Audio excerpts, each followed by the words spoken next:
Allahu Allahu Allahu Allah Allahu Allahu Allahu Allah. Bismillah, alhamdulillah. Alhamdulillahilladzi arsala rasulahu bil huda wa dinil haqq liyuzhirahu 'ala ad-dini kullih walau karihal kafirun. Wassalatu wassalamu ala khairil khalqi Muhammad wa ala alihi wa ashabihi wa man tabi'ahu bi ihsani ila yaumiddin. Amma ba'd.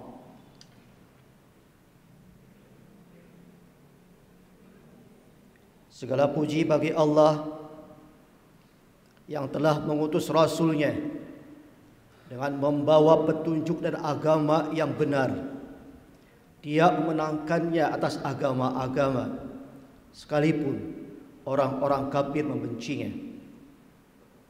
Dan salawat serta salam mudah-mudahan tercurah kepada junjungan kita Muhammad SAW, kepada keluarganya, para sahabatnya, serta para pengikutnya sampai akhir zaman. Hadirin jamaah Jumat rahimakumullah. Al-kisah, ada seorang raja yang hidungnya sakit. Dokter kerajaan mengatakan bahwa itu adalah jenis penyakit baru yang sulit untuk disembuhkan. Satu-satunya cara agar raja tidak mati adalah dengan cara memotong hidung sang raja. Maka kemudian dipotonglah hidung sang raja tersebut. Suatu ketika sang raja melakukan inspeksi kerajaan dan melewati sebuah pasar. Rakyat melihat hidung sang raja dan kemudian menertawakannya. Tidak ingin kehilangan kewibawaan di depan rakyatnya. Akhirnya sang raja pulang kembali ke istananya dengan perasaan sangat marah dan jengkel akibat ditertawakan oleh rakyatnya sendiri. Dari kejadian tersebut, kemudian sang raja membuat suatu kebijakan yang kontroversial dengan memerintahkan untuk memotong hidung seluruh rakyatnya. Kebijakan tersebut berlangsung secara turun-temurun sehingga tidak ada seorang pun di negeri itu yang mempunyai hidung selama bertahun-tahun lamanya. Kondisi tersebut menyebabkan setiap anak yang lahir kemudian secara otomatis tidak mempunyai hidung. Suatu ketika ada seorang pemuda yang berasal dari luar kerajaan itu masuki negeri tanpa hidung. Pemuda tersebut merasa heran dengan apa yang dilihatnya, karena setiap orang yang dilihatnya tidak mempunyai hidung. Hanya ia sendiri yang mempunyai hidung di negeri tersebut. Kondisi demikian membuat pemuda tersebut ingin menertawakan orang-orang yang ada di sekitarnya. Akan tetapi sebelum dia bisa tertawa, orang-orang yang ada di sekitarnya sudah terlebih dahulu menertawakannya. Akhirnya pemuda tersebut pulang dengan perasaan malu karena hanya ia yang mempunyai hidung di negeri tersebut. Hadirin jamaah rahimakumullah, cerita ini menggambarkan bagaimana sebuah kesalahan yang dilakukan oleh banyak orang akan tampak sebagai sebuah kebenaran. Sementara kebenaran yang dilakukan oleh segelintir orang hanya akan tampak sebagai sebuah kesalahan. Ya, seperti itulah teorinya. Sebuah kesalahan yang dilakukan berulang-ulang sehingga lama-kelamaan kesalahan itu tampak biasa. Maka dari hal itulah kesalahan akan dianggap sebagai sebuah kebenaran. Sebuah kebohongan, sebuah dusta yang disampaikan secara terus-menerus pun akan tampak sebagai sebuah kebenaran. Akhirnya bahwa pengulangan membuat sesuatu menjadi nyata. Adolf Hitler menulis dalam autobiografinya bahwa jika kebohongan diulangi secara terus-menerus, maka pikiran manusia akan mempercayainya. Kebohongan pun diterimanya sebagai sebuah kebenaran. Pengulangan adalah metode hipnosis. Apa yang diulangi secara terus-menerus itu akan terukir pada diri. Inilah yang menyebabkan ilusi dalam hidup. Sejak kecil kita memang mempunyai kecenderungan untuk mengikuti apa yang ada di lingkungan kita. Kita tumbuh dengan melihat apa yang terjadi di sekeliling kita. Kalau yang terjadi di sekeliling kita adalah yang kita ikuti adalah sebuah kebenaran, memang itu bukan sebuah hal yang dipermasalahkan, tetapi sebaliknya. Bagaimana jika apa yang kita lihat dari lingkungan adalah sebuah fenomena salah kaprah yang kemudian secara tidak tahu kita menganggapnya sebagai sebuah kebenaran, maka secara otomatis bukankah dalam mindset kita hanya akan terbentuk sebuah konsep kesalahan yang dianggap benar oleh diri kita sendiri. Dan lebih parahnya lagi, jika cara berpikir yang salah itu kita jadikan sebagai sebuah acuan berperilaku, karena sebagian orang dengan kadar tertentu mengambil sebuah keputusan untuk bertindak dengan menggunakan pengetahuan yang dimilikinya. Teori psikologi kognitif selalu mengatakan bahwa apa yang dipikirkan, apa yang dirasakan, dan apa yang dilakukan seseorang merupakan resultante dari berbagai informasi yang diterima dan yang berlangsung berulang-ulang. Dengan demikian, apa yang sering dilihat, apa yang sering didengar sejak kecil pada urutannya akan membentuk karakter seseorang.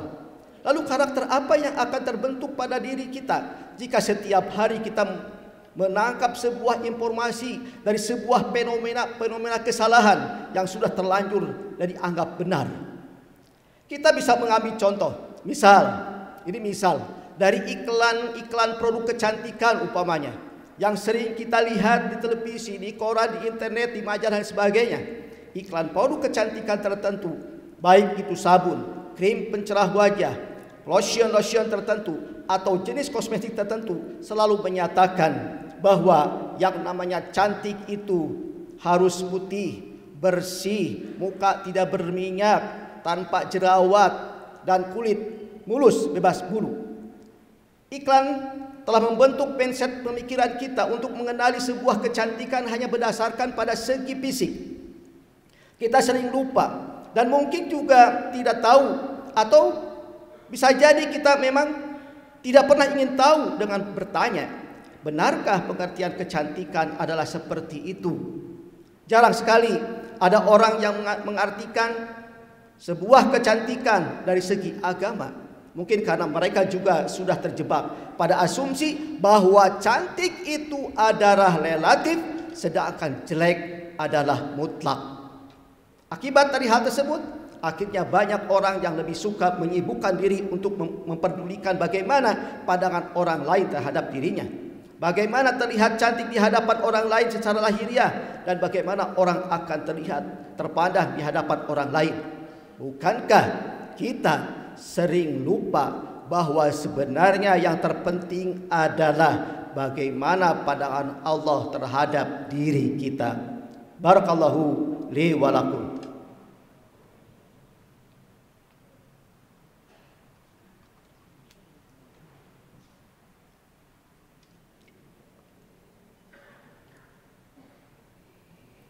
Bismillah, alhamdulillah. Alhamdulillahilladzi anzala ala abdihi alkitaba wa lam yaj'alahu 'iwaja qayyima. Asyhadu an la ilaha illallah wa asyhadu anna Muhammadan 'abduhu wa rasuluhu la nabiyya ba'da. Hadirin jamaah Jumat rahimakumullah. Nabi menyatakan, jauhilah olehmu dusta. Sesungguhnya dusta itu menuntun pada kedurhakaan. Dusta itu menuntun kepada dosa, dan sesungguhnya dosa menuntun ke neraka. Terus-terusan seseorang berbuat dusta dan membiasakan dusta sehingga dicatat di sisi Allah sebagai seorang pendusta. Di kita ada ungkapan, sekali lancing ke ujian, seumur hidup orang takkan percaya. Jadi kalau dusta satu kali saja, orang akan sulit percaya kepada kita. Bagaimana dengan dusta yang diulang-ulang? Nabi mengungkapkan, kalau orang sudah biasa dusta, biasanya susah keluar dari dusta. Berdusta itu mudah, tetapi susah mempertahankan dusta. Sebab kalau orang sudah biasa dusta, nanti dicap sebagai pendusta atau al-kadhab. Nabi menyatakan betapa besar khianat itu. Engkau bercerita kepada saudaramu sebuah cerita, ia yang diajak cerita itu dengan ceritamu itu percaya, sedangkan engkau kepadanya berdusta. 3 hal. Barang siapa yang ada padanya ketiga perkara ini, ia termasuk kategori orang munafik. Walaupun ia solat, walaupun ia saum, walaupun ia mengaku dirinya sebagai seorang muslim, apabila ngomong ia bohong, ia dusta. Apabila berjanji ia ikar, apabila diberi amanat ia khianat. Munafik itu sebenarnya bukan muslim. Orang munafik adalah orang kafir.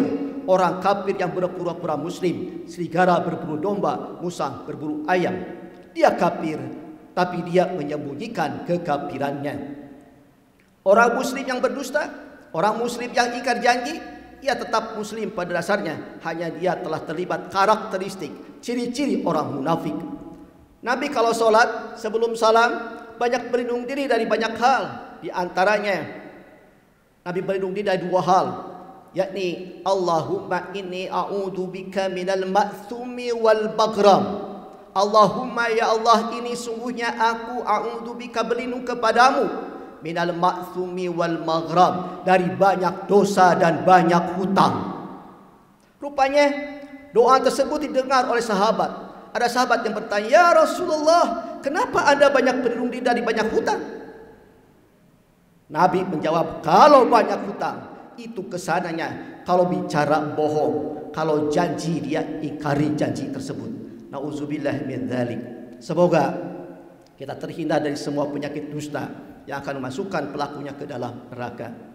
Hadirin jamaah Jumat rahimakumullah, sebelum khatib mengakhiri dengan doa, izinkan kami dari Istiqomah juga menyampaikan berita tentang rencana pembangunan rumah asuh yatim duafa yang beralamat di Jalan Pengayoman atau Pacuan Kuda 1 nomor 34 Arcamani Kota Bandung. Luas tanah yang akan dibangun adalah 90 meter persegi kali 3 lantai dengan anggaran lebih kurang 950 juta. Akan dimulai persiapan pembangunan pada hari Senin ini, tanggal 29 November tahun 2021. Semoga kita semua bisa menjadi bagian untuk pembangunan rumah yatim tersebut. Bagi yang ingin berpartisipasi dapat menghubungi Sekretariat Yayasan Istiqomah atau bidang JIS Yayasan Istiqomah Bandung. Dan semoga Allah Subhanahu wa taala memberikan kelapangan harta kepada kita semua untuk beramal soleh. Amin ya Allah ya rabbal alamin. Allahumma shalli ala Muhammad wa ala alihi wa ashabihi ajmain. Allahumma ighfir lil muslimina wal muslimat wal mu'mina wal mu'minat al ahya minhum wal amwat. Allahumma ya Allah, ampunilah kami kaum muslimin dan muslimat, kaum mukminin dan mukminat. Allahumma inni a'udzubika minal faqri wal kufr wal fusuq wasyiqaq wan nifaq was-sum'ah war riya. Allahumma ya Allah, aku berlindung kepadamu dari kefakiran, kekufuran, kefasikan, kedurhakaan, kemunafikan, sum'ah dan riya. Allahumma tahhir qalbi minan nifaq wa amali minar riya wa lisani minal kadhib wa aini minal khiyanat. Fa innaka ta'lamu kha'inatal a'yuni wa ma tuhfis sudur. Allahumma ya Allah, bersihkanlah hatiku dari nifak, bersihkanlah amalku dari riya, bersihkanlah lisanku dari dusta, bersihkanlah mataku dari pengkhianatan. Sesungguhnya engkau mengetahui pandangan mata yang khianat dan apa yang disembunyikan di dalam dada. Allahumma ihdinas siratal mustaqim, siratal ladzina an'amta 'alaihim ghairil maghdubi 'alaihim waladdallin. Rabbana atina fid dunya hasanah wa fil akhirati hasanah wa qina adzabannar. Assalamualaikum warahmatullahi wabarakatuh. Allahu akbar. Asyhadu an ummatu dini nahwa an-nasri tamdi dawman lil 'aliya tamdi dawman lil 'aliya ummati ummati